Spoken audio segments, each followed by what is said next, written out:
আমার আবার একটু বের হতে হবে, আমার এক স্টুডেন্টের বাবার সাথে একটু মিটিং আছে, এই কাপড়েই বের হয়ে যাব। আজকে কিছু রান্না করি নাই, কাল যা ছিল সেগুলি গরম করে দিয়েছি। সমস্যা নাই।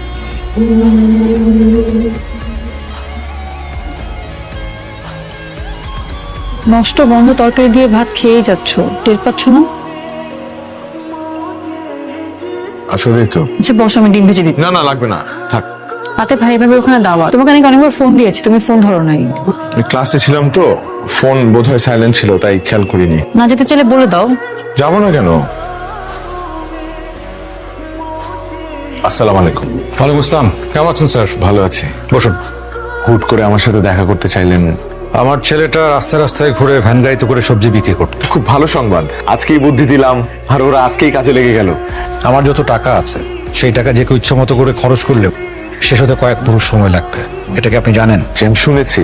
কি ব্যাপার, আসছো না কেন? ভাবি আমি তো রেডি, কিন্তু ও এখনো ফেরেনি। তো তুমি চলে আসো, আমি তোমার ভাইয়াকে বলছি আরিফকে নিয়ে আসবে। আমি আমার ছেলেকে আপনার কাছে পাঠিয়েছি লেখাপড়া করে মানুষ হওয়ার জন্য। কিন্তু আমি চাই লেখাপড়ার পাশাপাশি ওরা জনসাধারণের সাথে মিশুক। আমার ছেলে ভ্যান গাড়িতে করে সবজি বিক্রি করছে, এটা শুনতে কি আমার ভালো লাগার কথা? মুঘল সম্রাট আওরঙ্গজেব সম্রাট থাকা অবস্থায় কিন্তু টুপি সেলাই করে জীবিকা নির্বাহ করতেন, তাহলে আপনার ছেলে রুবায়েত কেন পারবে না? এই ইতিহাস তো আমি জানিই না। তাই আমি চাই আমার ছাত্ররা সাধারণ মানুষের সাথে মিশুক।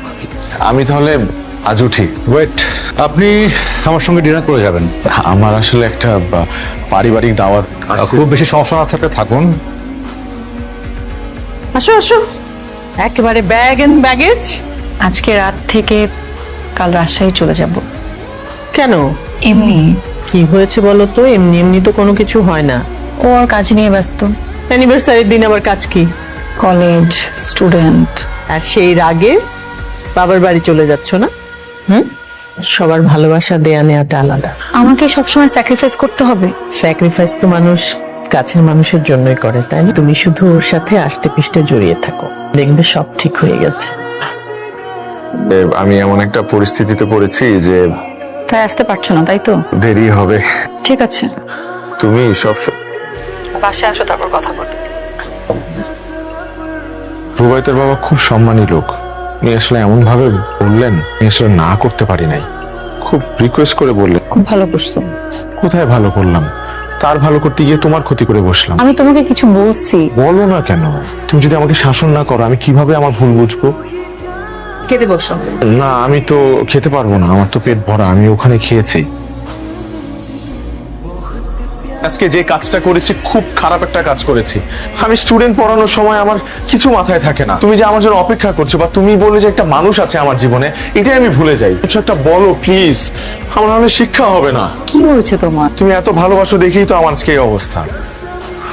আমি তোমার জন্য চা বানাচ্ছি, তারপর আমরা একসাথে চা খাবার অনেক রাত পর্যন্ত হাত ধরে বসে থাকবো।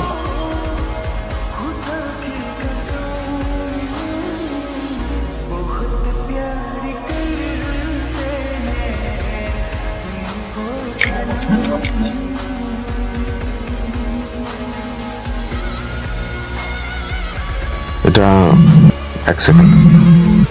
হ্যালো আরিফ, তুমি কোথায়? দ্রুত আসো, সায়রার অবস্থা খারাপ, আমি ওকে নিয়ে হাসপাতালে যাচ্ছি। আমি এক্ষুনি আসছি। হ্যাঁ তাড়াতাড়ি বের হও। স্যার কোনো সমস্যা? রুবায়েত, আমার যেতে হবে, আমার ওয়াইফকে হসপিটাল নেওয়া হচ্ছে। স্যার আমি আপনার সাথে আসি। তবে ওনাকে কিন্তু জরুরি ভিত্তিতে রক্ত দেওয়া লাগবে। রক্ত কয় ব্যাগের মতো লাগতে পারে? 3-4 ব্যাগ রেডি করেন। 1 মাস আগে রক্ত দিয়েছে দেখি কি এখন রক্ত দিতে পারবে না? সবার কেমন কথা? আপনি কোনো চিন্তা নিয়েন না, আমরা সব ম্যানেজ করে ফেলবো। তোমরা কি করবে? রক্ত প্রয়োজন। স্যার আপনি রক্তের চিন্তা করবেন না, আমরা রক্ত ম্যানেজ করে ফেলবো। কিভাবে ম্যানেজ করবে তোমরা? তোমরা ছোট মানুষ।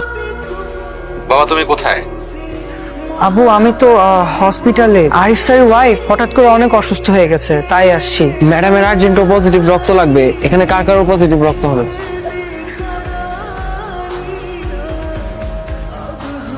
এখন কেমন লাগছে? তোমার তো অনেক খরচ হয়ে যাচ্ছে, তাই না? তোমার এগুলো নিয়ে এত চিন্তা করতে হবে না। তোমার স্টুডেন্টরা তো পুরো হসপিটাল ভরে ফেলেছে, ব্লাড দেয়া নিয়ে পুরো কম্পিটিশন। আসলে তোমার স্টুডেন্টরা? জানলা দিয়ে দেখো কত স্টুডেন্ট। আচ্ছা আমি আসছি, হ্যাঁ ভাবি বস। এখানে কিছু টাকা আছে। না কিন্তু স্যার আমি আমি আসলে এখানে না আসলে জানতেই পারতাম না যে আপনি আপনার ছাত্রদের জন্য এত কিছু করে। আমি আসলে একজন শিক্ষক হিসেবে নিজের কর্তব্য পালন করছি। যে কোনো সমস্যা হলে আমাকে ফোন করবেন।